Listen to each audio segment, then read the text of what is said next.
ഓനെന്താപ്പം ഓനെ ഇരുന്ന കസാല മുറിഞ്ഞു പോകില്ലേ, ഓൻ ഏത് റാഷാപ്പിന്ന് അരി അങ്ങനെയൊക്കെ ചോദിച്ചിട്ടില്ലേ? അതെ, ഏത് റാഷാപ്പിന്ന് അരി അങ്ങനെയൊക്കെ ചോദിക്കും. എനിക്ക് ഏറ്റവും കൂടുതൽ എന്നെ സഹായിച്ചത് മുസ്ലിങ്ങളാണ്. ഞാനൊരു ഹിന്ദു ആയിട്ടാണെങ്കിലും ഞാൻ ജോത്സ്യനായാലും ഒരുപാട് സഹായിച്ചിട്ടുണ്ട്. ഞാനിന്ന് നമ്മുടെ മലപ്പുറം ജില്ലയിലെ വിളയിൽ എന്ന് പറയുന്ന സ്ഥലത്താട്ടോ ഞാനിവിടെ വന്നത്. ഒരാളെക്കുറിച്ച് പരിചയപ്പെടാനാണ്. ആൾക്ക് ഒരുപാട് കഴിവുകളുണ്ട്. പക്ഷേ ആൾക്കുള്ളൊരു വിഷയം എന്താ അറിയോ? മൂപ്പരൊരു പ്രശ്നം എന്താ വെച്ചാൽ മൂപ്പര് കുറച്ച് തടി കൂടുതലുള്ള ആളാണ്.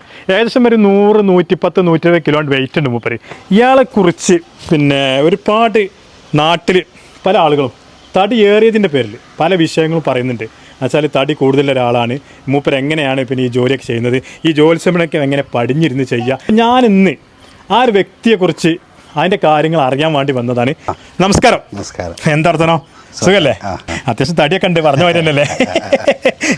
ഏകദേശം ഒരു 10, 130 കിലോ ഉണ്ടെന്നൊക്കെ പറഞ്ഞ് ശരിയാണോ? 110 ഉള്ളൂ അല്ലേ? എന്തെങ്കിലും വിഷയം എന്താ? അല്ല, വിഷയമൊന്നുമില്ല. ആൾക്കാർക്ക് ഇങ്ങനെ തടി കൂടുന്നുണ്ട്. ഓൽക്കാണ് ബുദ്ധിമുട്ട്, എനിക്കൊരു ബുദ്ധിമുട്ടില്ല. എന്താ തടി കൂടുന്ന ഇത്ര ബുദ്ധിമുട്ട്? അല്ല, അങ്ങനെയൊന്നുമില്ല. അതെനിക്കൊരു സൂക്കേട് വന്നേന് ചെറുപ്പത്തിൽ, ഒരു 17 വയസ്സ് സമയത്ത്. അപ്പോൾ അത് കരളിന് ഓട്ട വന്നിരുന്നു. അപ്പം അതുവരെയൊക്കെ ഞാൻ മെലിഞ്ഞിട്ടായിരുന്നു.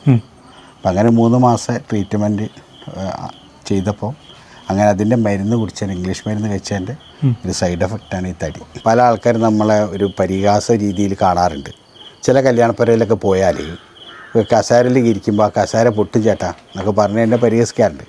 ഞാൻ അവരോടൊന്നും പറയാറില്ല, ഞാൻ ചിരിക്കുക ചെയ്യുക.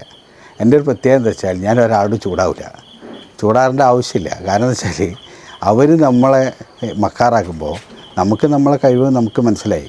അല്ല, നിങ്ങളെ ഭാര്യ കല്യാണം കഴിച്ചിട്ട് ഭാര്യ ഇട്ടച്ച് പോകൂലേ എന്നൊക്കെ ചോദിക്കാറുണ്ട്. അതൊക്കെ നമ്മളെ പരിഹസിക്കുകയാണ്. അതൊന്നും ഞാൻ മൈൻഡ് ചെയ്യില്ല. കാരണം ഞാൻ എൻ്റെ ഭാര്യ 26 ഒരു കുഴപ്പമില്ലാത്ത രീതിയിൽ ജീവിക്കുകയാണ്. അത് പലർക്കും അത്ഭുതമായിട്ട് കാര്യമാണ്. അപ്പം അതാണ് ഇതിൻ്റെ വിഷയം.